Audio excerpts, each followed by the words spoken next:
don't think I can talk about this. I don't know. Yeah. I'm going. As soon as I leave here, I'm leaving. I go back. I have to start this year a little bit earlier than everybody else for librarians. You know what? I'm just going to say. So when I leave here and I go straight back and I start training with Eddie Reyes Jr.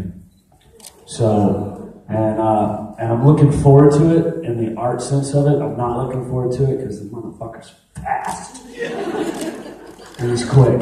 But I just spoke to Eddie yesterday, and as soon as I get back, I'm going into the gym to train with Eddie. If you don't know who Eddie Reyes Jr. is, he fought The Rock. He fought him in, just look him up. He's lightning quick. He's one of the best in the business, and so I'm really looking forward to it. That's about all I can say about that.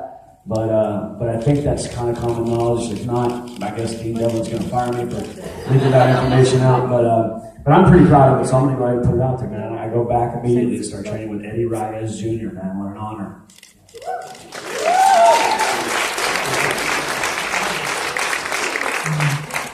Right, good afternoon.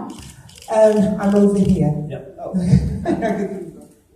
All right, this question's for Christian, but actually it could be for all the panel. I wanted to ask is, if you were stranded on a desert island, what book would you take, music, and one personal item? I answered this with Boreanaz one time, so I'll tell you the same. I'll let you guys start, though. I know the book. Yeah, I would have Eckhart Tolle, The Power Now. Personal motivation the entire time. How to win friends and make money. On an island. How to win friends All right. and make those people all by yourself. I'd have that on an audio tape. So you're just knocking two birds out with one stone. I would take the book. I would take is The Alchemist by Paulo Coelho.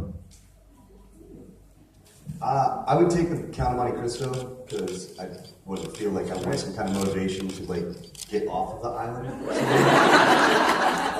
And then I'd probably take Legend from Bob Marley so I could enjoy the island a little bit. Because otherwise, you just sit there and resist the whole time. So I just want to kind of get into it. What was it? Was a personal item as well? Well, yeah, but you got to go down there. He does the music. Oh, sorry, I didn't even know. I was trying to set precedents. Yeah, no, I like that. Go. Music, let's see.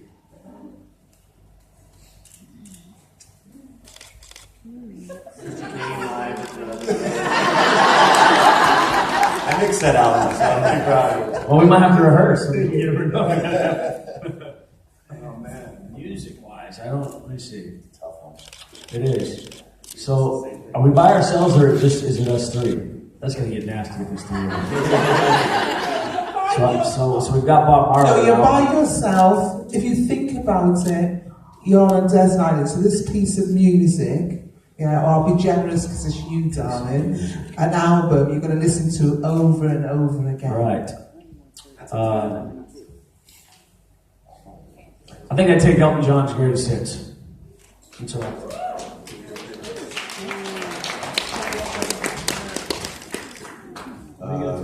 Personal item? Is that what you're doing?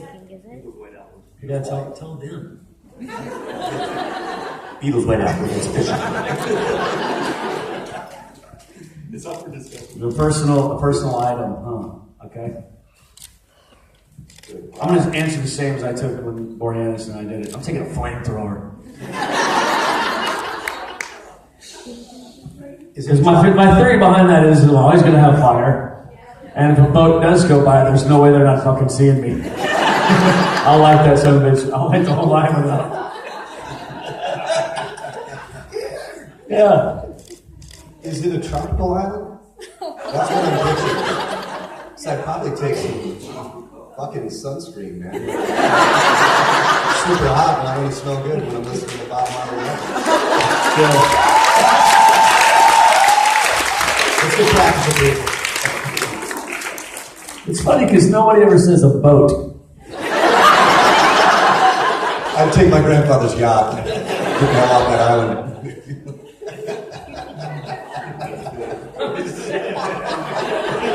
That seems like it's more than an item. Right, that might be. Yeah. or something. A helicopter. Jetpack. What's your idea? Helicopter. No, that's not. That doesn't work. There's items within that. Who's gonna fucking fly it? Not you. Your book is the helicopter manual on how to fly. The helicopter's gonna turn into a boat real quick.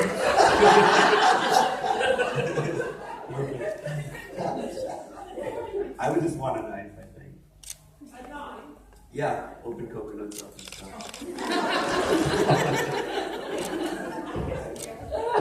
Catch fish, I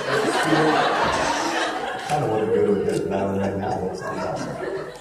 All right. That's a great question. I love that. Okay, Kane, one more time. Dama Anderson. Oh. You want a big one or you want me to just... I want a big one. All right. I gotta think about his face.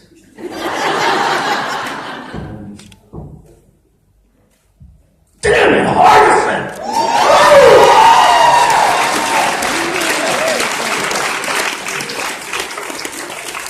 We just had dinner, man. We just had dinner, me and Alice, about a week ago. We hadn't seen each other in a while. I wanted to congratulate him, so I took him to dinner. He played MC Ren and straight out of Compton. Did a great job in that. And and he's got his new show, if you've seen it, Underground.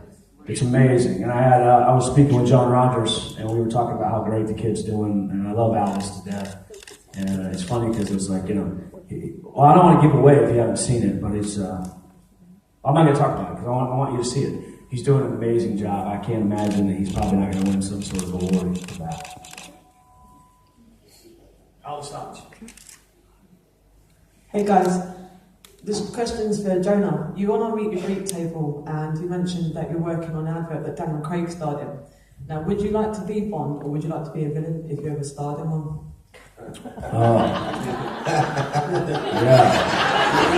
Yeah.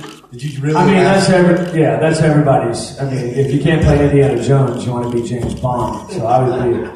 But I think I got to be honest with you. I'm going to be upset when Daniel Craig leaves. I think he's doing such an amazing job in that role. So if Daniel Craig was Bond, then I would love to be a bad guy because it's way more fun for me to play a bad guy than it is a good guy. But if they're looking for a new Bond, Jonah. I'm in. Was it a real question asking a guy if they'd like to be James Bond? I'm not into it. Sex, money, women, traveling. Power suits. Yeah, it sounds weak. I'm not into it. If I had my way, though, it's a good question. If I had my way, I would rather keep Daniel Craig as Bond and play the bad guy because I think I could nail it. Christoph Waltz, one of my favorite actors in the world, did a great job, and he always does such a great job. But yeah, I could be a bad guy. Ken, you look great with like Just have his hands. like an eye patch. Yeah. Gold teeth. What was the one that was Octopussy? No, that wasn't him. He wasn't in that one. Goldfinger. No, it's a Goldfinger. Jaws. Jaws. Jaws. Yeah. Not the shark. That's Roger Moore. Hi again. So we're all fans here, and I think most of us heard a story about Jensen Ackles going mad over Jason Priestley, Dylan in 90210. Jensen Ackles beat shit out of Jason Priestley? No, he went crazy fanboy, so to speak, over when he was in the vicinity of Jason Priestley. Oh yeah. So I don't know the story, but I see what you're saying. Yeah. Yeah. So my question is for all of you: who would you go crazy fanboy over if you were in the vicinity of them? Okay, let me get this straight. Jensen said he actually went crazy fanboy over Jason Priestley. Luke Perry. No, Luke Perry. Him and his wife they got paralyzed or something because Beverly Hills 90210. Dylan. No, it was Luke Oh, you Perry. played Brandon? I worked with Dylan. Yes. Yeah. Huh? Oh yeah, sorry. No, it was. I worked with Luke Perry. Luke Perry's a dear friend of Yeah. mine. We're still friends to this day. He's a Luke, and I remember when I met Luke Perry, it's just weird because I kind of went a little fanboy over Luke Perry. He's a friend of mine now, but Yeah, I think you're right. It was Luke Perry. it was Luke Perry. Oh, he said he fanboyed over Luke Perry. Yeah.